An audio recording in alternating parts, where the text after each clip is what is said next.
Pagbasa mula sa aklat ng Eksodo. Mula sa bundok ng Sinai, bumaba si Moises na dala ang 2 tapyas na batong kinasusulatan ng mga utos. Hindi niya namamalaya na dahil sa pakikipag-usap niya sa Panginoon, ay nagniningning pala ang kanyang muka.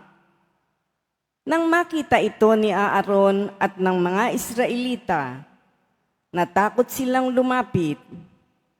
Kaya tinawag sila ni Moises. Lumapit naman si Aaron at ang mga lider sa Israel, at sila'y nag-usap. Pagkaraan noon, lumapit sa kanila ang lahat ng Israelita, at sinabi sa kanila ni Moises ang mga utos na ibinigay sa kanya ng Panginoon nang sila'y mag-usap sa bundok ng Sinai.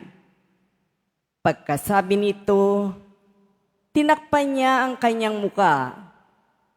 Tuwing papasok si Moises sa tabernakulo upang makipag-usap sa Panginoon, inaalis niya ang takip ng kanyang muka. Paglabas, sinasabi niya sa mga tao kung ano ang iniuutos ng Panginoon, at makikita na naman nila na nagniningning ang kanyang muka.